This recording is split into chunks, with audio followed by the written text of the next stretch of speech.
ఉంది, డబ్బు ఇంకో వైపు ఉంది. మీరు ఏ పక్షమో, మీరు ఎవరిని గెలిపిస్తారో, మీరు నిజాన్ని గెలిపిస్తారో లేదో నిర్ణేతలు మీరే. ఒకవైపు రాజశేఖర రెడ్డి బిడ్డ ఉంది, ఇంకోవైపు రాజశేఖర రెడ్డి గారి తమ్ముడిని హత్య చేశారు అన్న అవినాష్ రెడ్డి గారు ఉన్నారు.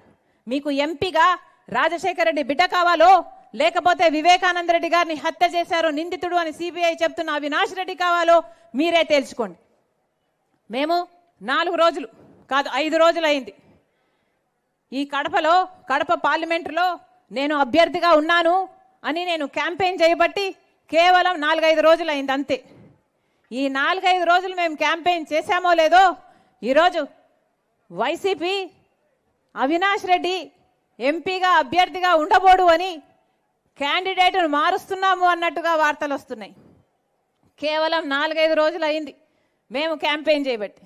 ఇప్పటికే అవినాష్ రెడ్డిని మార్చాలి అన్న ఆలోచనలో వైసీపీ జగన్మోహన్ రెడ్డి గారు ఉన్నారు అంటే ఒకటే అడుగుతున్నాం, అంటే అవినాష్ రెడ్డి హత్య చేశాడు అని మీరు ఒప్పుకుంటున్నట్ట? సిబిఐ చెప్తున్నది నిజము అని మీరు ఒప్పుకుంటున్నట్ట? అందుకే అవినాష్ రెడ్డిని అభ్యర్థిగా మారుస్తున్నారా? ప్రజలు నమ్ముతున్నారు, ప్రజలు ఓట్లేయరు, ఆయన ఓడిపోతాడు అని మీకు నమ్మకం కుదిరింది కాబట్టే ఈరోజు అవినాష్ రెడ్డిని మారుస్తున్నారా అని జగన్మోహన్ రెడ్డి గారిని సమాధానం అడుగుతున్నాం. క్యాండిడేట్ ఎవరైనా, క్యాండిడేట్ అవినాష్ రెడ్డి అయినా, వైసీపీ క్యాండిడేట్ ఇంకా ఎవరైనా కూడా జగన్మోహన్ రెడ్డి గారు సమాధానం చెప్పాలి. ఎందుకని హత్య రాజకీయాలను ప్రోత్సహిస్తున్నారు? జగన్మోహన్ రెడ్డి గారు సమాధానం చెప్పాలి. వివేకానంద రెడ్డి గారు ఏడు గొడ్డలి పోట్లకు బలైపోతే ఎందుకని సాక్షి టీవీలో హార్ట్ అటాక్ గా చిత్రీకరించారో జగన్మోహన్ రెడ్డి గారు సమాధానం చెప్పాలి. జగన్మోహన్ రెడ్డి గారు సమాధానం చెప్పాలి. వివేకానంద రెడ్డి గారు చనిపోయినప్పుడు సిబిఐ ఎంక్వైరీ కోరిన జగన్మోహన్ రెడ్డి గారు ఆ తర్వాత ముఖ్యమంత్రి అయిన తర్వాత నేను సిబిఐ ఎంక్వైరీ కోరితే బీజేపీకి పోతాడు అవినాష్ రెడ్డి అని ఎందుకు సిబిఐ ఎంక్వైరీ వద్దన్నారో జనాలకు సమాధానం చెప్పాలి జగన్మోహన్ రెడ్డి గారు.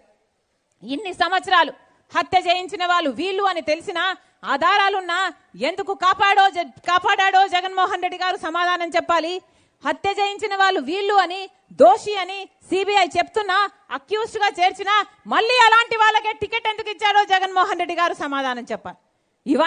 ఇవన్నీ జగన్మోహన్ రెడ్డి గారు ఈ ప్రజలకు, మీకు, కడప వాసులకు, కడప ఎంపీ పార్లమెంట్ పరిధిలో ఉన్న ప్రతి ఒక్కరికి సమాధానం చెప్పాల్సిన అవసరం ఉంది. మళ్ళీ చెప్తున్నా, నేనైతే రాజశేఖర రెడ్డి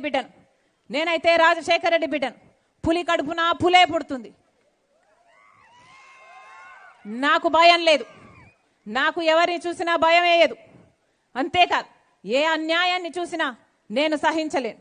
అందుకే ఈరోజు ధైర్యం